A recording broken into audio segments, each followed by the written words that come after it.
Hello friend, welcome to my YouTube channel. चलिए देखते हैं मार्केट कल कौन सा साइड में मोमेंटम कर सकता है और कौन सा स्टॉक को हम लोग ट्रेड कर सकते हैं। यहाँ पे निफ्टी बैंक का चार्ट लगा हुआ है डेली टाइम फ्रेम के हिसाब से।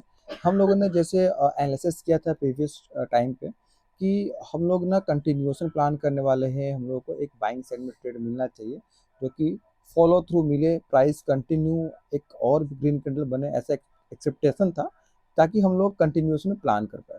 लेकिन क्वेश्चन ये है कि अगर हम कोई भी ट्रेड को प्लान कर रहे हैं, ठीक है, अगर कोई भी ट्रेड हम प्लान कर लिए तो अब वहाँ पे प्लानिंग था कि हाँ इसके ऊपर मेरे को बाई करना है, क्लियर।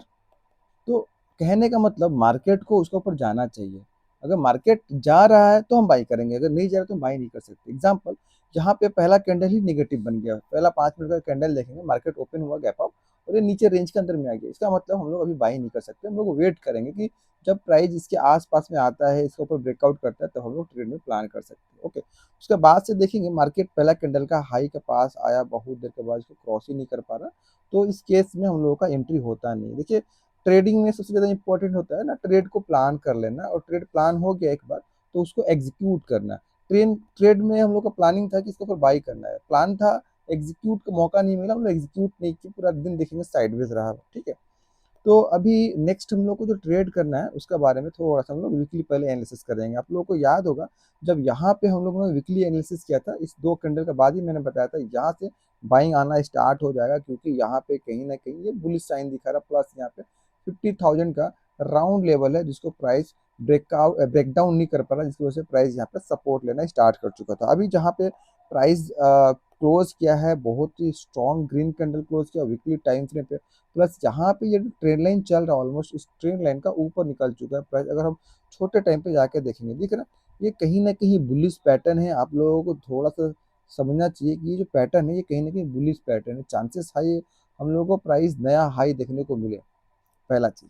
दूसरा, अगर हम लोग यहाँ पे थोड़ा सा निफ्टी बैंक और निफ्टी 50 का कंपेयर करेंगे, ये रहा निफ्टी 50, ओके। तो निफ्टी 50 ये ऑलरेडी अपना ऑल टाइम हाई का पास में आ चुका है, ओके।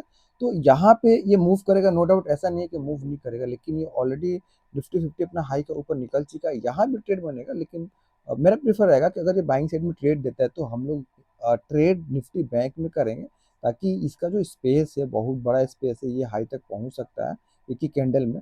चांसेस हाई है हम लोगों को अच्छा मोमेंटम आने वाला टाइम यानी मंडे का दिन देखने को मिले, और हम लोग हो सकता है कि यहाँ पे ऑप्शन बाइंग का भी प्लान कर सकते हैं। चांसेस हाई है कि ये ऑप्शन बाइंग में मोमेंटम कर सकता है। कहीं ना कहीं हर जगह से पैटर्न है ये हमको बुलिश ही दिख रहा है, नेगेटिव नहीं है। क्योंकि नेगेटिव में उस पॉइंट पे मानता हूँ कि अगर मान लीजिए ये लो लगा है एक प्राइस का और ये हाई लगा है इस प्राइस का, तो लो से हाई तक जो भी मूवमेंट आया हुआ है बायर्स को ऊपर तक लेके गए, अगर ये 50% के नीचे प्राइस आता है, इसी केस में हम लोग एज्यूम कर सकते हैं कि प्राइस ये नेगेटिव हो चुका है। अगर ये हम लोग तभी एज्यूम करेंगे कि ये नेगेटिव है जब तक प्राइस 50% का नीचे नहीं आ सकता। चलिए मैं यहाँ पे दिखा रहा हूँ, अगर फिबोनाची जिनको पता है, अगर फिबोनाची भी ड्रॉ करेंगे इसका लो के पास से, अगर इसका हाई तक मैं लेके जा रहा हूँ, आपको यहाँ पे दिख रहा है कि फिबोनाची जब मैं ड्रॉ किया हूँ इसका हाई यहाँ पे और लो यहाँ पे, और यहाँ पे जो ब्लैक लाइन है यहाँ पे प्राइस सपोर्ट ले रहा है, क्लियर दिख रहा है ना, यहाँ पे ब्लैक लाइन पे सपोर्ट ले रहा है। ये जो ब्लैक लाइन है उसको अगर ध्यान से हम लोग यहाँ पे देखें, ये जो लेवल है 0.5 का लेवल है, मतलब कि प्राइस में जो मोमेंटम आया था नीचे से ऊपर के साइड में, प्राइस में जो मोमेंटम आया था नीचे से ऊपर में, ऊपर का साइड में, यानी ये पॉइंट से ये बी पॉइंट तक, उसका 50% ये लेवल होता है, और 50% के पास में एग्जैक्ट ये पैटर्न बनाया डब्ल्यू, और ये धीरे धीरे मूवमेंट करना स्टार्ट रहा। यानी इसका मतलब जो प्रीवियस टाइम में जो भी मोमेंटम हुआ है ये अभी तक फेल नहीं हुआ है, ये उसी का हाथ में जो मोमेंटम किया है, मतलब कहीं ना कहीं ये मार्केट अभी बुलिश है, क्लियर। तो यहाँ पे ऑप्शन बाइंग का अपॉर्चुनिटी दिख रहा है, चांसेस हाई है अगर प्राइस कल का दिन अगर ये अच्छा अच्छा ट्रेड कब मिलेगा हम लोगों को कि प्राइस गैप अप ना खोले, यहीं पे कहीं पर रेंज के अंदर में खुले, 50 पॉइंट 100 पॉइंट नीचे ऊपर, ये बड़ा गैप अप ना करे, उसके बाद से ये ब्रेकआउट करता है इस लेवल को, बहुत बड़ा हम लोग को मूवमेंट आने वाला है कल मंडे का दिन।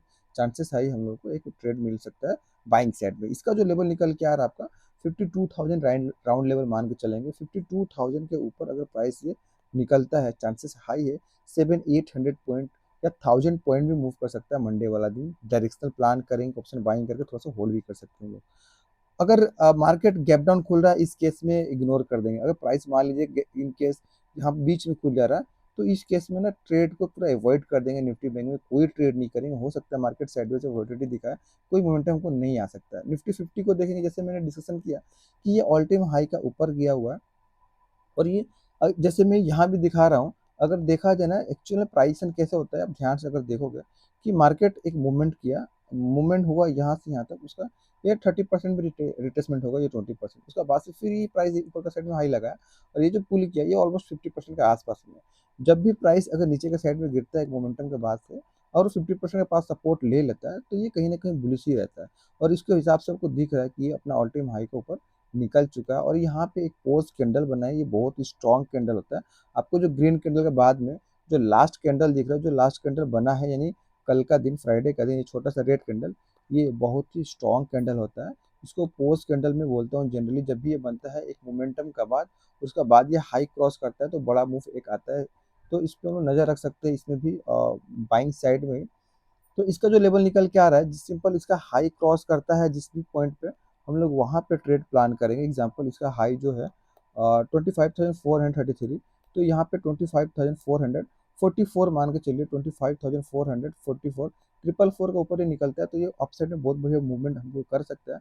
अगर ये नीचे गैप डाउन खुलता है, तो यहाँ पे गैप डाउन खुलने पर हम ट्रेड नहीं ले सकते। हाँ, अगर ये रेंज में खुलता है और ये नीचे सेल साइड में है, तो ट्रेड जरूर लेंगे। अगर मान लीजिए गैप डाउन खुल रहा है यहाँ पे, यानी 150 200 पॉइंट, तो इसको इग्नोर करेंगे, ट्रेड नहीं लेंगे। अगर प्राइस इसी रेंज के अंदर में अगर खुल जा रहा है, और इसी रेंज के अंदर में ट्रेड कर रहा है, और ट्रेड करने के बाद ये रेंज से बाहर आ रहा, तब हम लोग को एक ट्रेड मिल सकता है सेल साइड में। लेकिन हम लोग क्वांटिटी कम करेंगे सेल साइड के लिए, डायरेक्शन में हम लोग क्वांटिटी ठीक ठाक रख सकते हैं। और दूसरा जो हम लोग के पास एक स्टॉक है, उसका नाम है डाबर। डाबर बहुत ही बेहतरीन यहाँ पे दिख रहा है, डेली टाइम पे ये चार्ट लगा हुआ है, बहुत बेहतरीन मोमेंटम किया है, अपना ऑल टाइम हाई के ऊपर निकल के वेट कर रहा है मूव करने के लिए। सिंपल यहाँ पे जैसे ही अगर यहाँ पे आज जो प्रीवियस हाई लगा हुआ, अगर ये उसके ऊपर निकलता है, तो चांसेस हाई है कि हमें एक मोमेंटम करते हुए दिखते हुए मिले। ओके, इसका जो लेवल निकल के आ रहा है, ओके, यहाँ पे 672 रुपीज़ का ऊपर अगर ये प्राइस निकलता है कल का दिन, चांसेस हाई है हमें एक ट्रेड बहुत बढ़िया ऊपर का साइड में मिल सकता है। ये ट्रेड बाइंग साइड के लिए रहेगा। नेगेटिव अगर ये सेल साइड के लिए आ रहा है तो इग्नोर करेंगे, और इस रेंज के अंदर में ट्रेड नहीं होगा। ओके, तो इसका जो लेवल है मैं लिख देता हूँ, 672 का ऊपर अगर प्राइस निकल रहा है, 72 सॉरी, 72 का ऊपर अगर ये प्राइस निकल रहा है, डाबर में बहुत बड़ा मोमेंटम देखने को मिल सकता है। क्योंकि ध्यान से अगर देखेंगे डेली टाइम फ्रेम पे, ये मूवमेंट नहीं किया, बाउंसेस बहुत दिन से साइडवेज से, एक मूवमेंट किया था साइडवेज था, फिर साइडवेज था, फिर साइडवेज था, अभी ये रेंज से बाहर निकला हुआ, चांसेस हाई है एक मोमेंटम कर सकता है। आई होप आपको ये एनालिसिस वीडियो अच्छा लगा होगा। प्लीज़ अगर ये वीडियो को अच्छा लगा, लाइक एंड सब्सक्राइब करना ना भूलें। मिलते हैं हम लोग नेक्स्ट वीडियो में, तब तक के लिए thank you everyone, bye bye.